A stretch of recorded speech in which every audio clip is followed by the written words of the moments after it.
খালেদা জিয়ার শারীরিক অবস্থার খবর নিয়ে আমাদের সাথে এভারকেয়ার হাসপাতালের সামনে থেকে যুক্ত হবেন সহকর্মী শফিকুল হক। শফিকুল, কাতারের এয়ার অ্যাম্বুলেন্স ঢাকায় পৌঁছালে বিএনপি চেয়ারপারসনের যাবার প্রক্রিয়াটা আসলে কখন শুরু হতে পারে এবং শারীরিক এখন কি অবস্থা রয়েছে বেগম জিয়ার, সবশেষ কি তথ্য রয়েছে আপনার কাছে?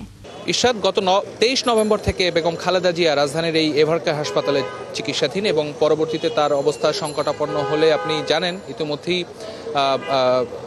অনেকবার বলা হয়েছে 27 নভেম্বরে তাকে সিসিইউতে নেওয়া হয় এবং সেখানে তার অবস্থা সংকটাপন্ন অবস্থায় যখন ছিল তার পরবর্তীতে কিন্তু বেশ কয়েকবার মেডিকেল বোর্ড তারা বসেছে এবং বসে সর্বশেষ যে সিদ্ধান্তটি নিয়েছে সেটি আজকে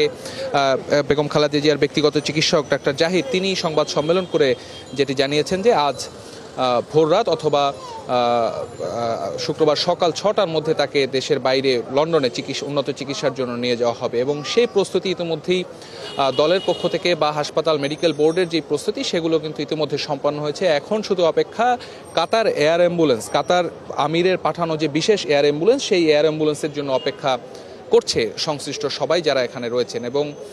সবশেষ তথ্য আমাদের কাছে যেটি এসেছে এখনো পর্যন্ত সেই কাতারের আমিরের পাঠানো যেই বিশেষ এয়ার অ্যাম্বুলেন্সটি সেটি বাংলাদেশের উদ্দেশ্যে রওনা করেনি আমরা এখন পর্যন্ত যে খবর পেয়েছি। তবে যেটি জানতে পেরেছি যে আজ রাত 12টা কিংবা 12টার পর থেকে রাত 2টার মধ্যে যে কোনো সময় সেটি বাংলাদেশে এসে অবতরণ করবে এবং পরবর্তীতে আজ ভোর রাতে 4টা থেকে সকাল ভোর 6টার মধ্যে তাকে হয়তো লন্ডনের উদ্দেশ্যে এখান থেকে নিয়ে যাত্রা শুরু করবে মেডিকেল বোর্ডের সদস্যরা এবং সেই মেডিকেল বোর্ডের সদস্যদের সাথে যুক্তরাজ্য থেকে আসা বিশেষজ্ঞ চিকিৎসক রিচার্ড বিলি সহ 14 সদস্যের একটি প্রতিনিধি দল বেগম খালেদা জিয়ার সঙ্গে সেই লন্ডনে যাত্রা করবেন এমনটি আমরা জানতে পেরেছি। তো ইতিমধ্যে যে ধরনের প্রস্তুতি নেওয়া দরকার সব ধরনের প্রস্তুতি বিএনপির দল এবং খালেদা জিয়ার চিকিৎসায় গঠিত যে মেডিকেল বোর্ড তাদের পক্ষ থেকে নেওয়া হয়েছে এবং আপনি জানেন কিছুক্ষণ আগে সরকারের পক্ষ থেকেও যেটি বলা হয়েছে যে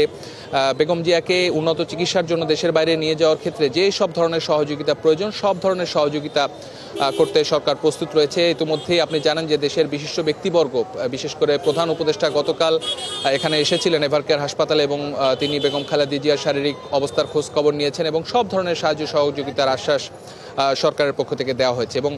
আজকে আমরা এখন পর্যন্ত যে খবর জানি বিএনপি মহাসচিব মির্জা ফখরুল ইসলাম আলমগীর তিনি কাতারের যে দূতাবাস রয়েছে সেই দূতাবাসে তিনি চিঠি পাঠিয়েছিলেন এবং এর আগে বেগম খালেদা জিয়াকে জানুয়ারিতে যখন লন্ডনে নিয়ে যাওয়া হয় সেই কাতারের আমিরের যে বিশেষ এয়ার